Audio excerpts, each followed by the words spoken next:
started writing poetry right after high school, or my senior year of high school, and it was a class assignment to write a poem for class. I just, wrote a poem, and then I wrote another, and then I just didn't stop. I just kept on going.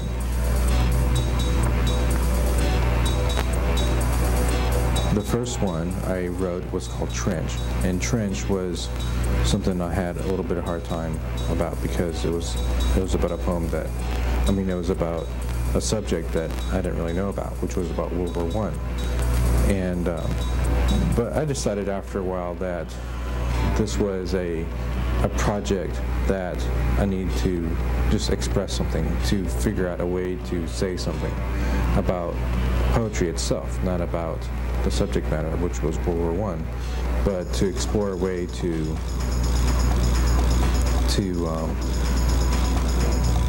talk about a subject, which is, something very universal, life and death.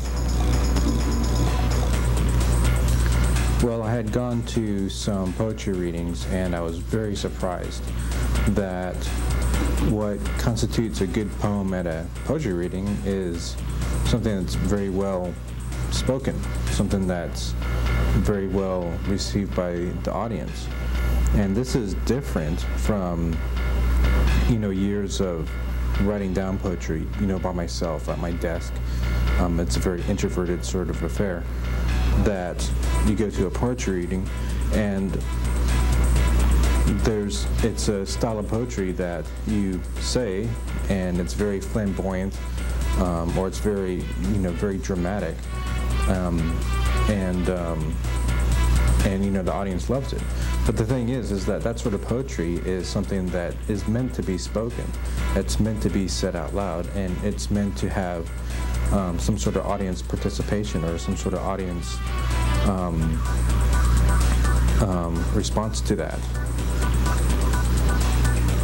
After that, I started working on poems that were more graphically interesting. I started using things. The first thing I did was italicize words, and then I would shift over to the left margin or the right margin or center things. And then I would write it in a different way, write it in pen, write it in pencil, write it in the sand, write it with a crayon, write it with a marker on different surfaces, on the wall, on the concrete, on paper, and whatever. It got to the point where I just had to wonder, am I a person that's writing something, or am I a person that's illustrating something? And that's where I decided not where to stop, but where to define something. And my definition of poem is something that you read. Yeah, I started writing other poems too, that when you look at them, or when you read them, it doesn't really need any sort of graphic manipulation. It goes along just fine, just in plain English, in plain Times Roman, that it's just something that is meant to be read, and just meant to be read just how it is.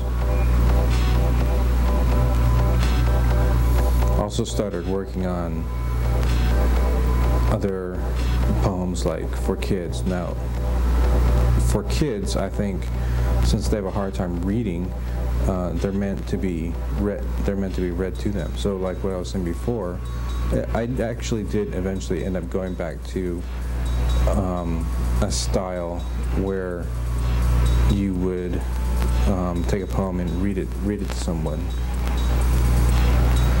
I like to think that a poem is a way to explore an idea, and to write a poem is to construct an architecture of that idea. And in doing that, and writing the poem down, you create a monument to that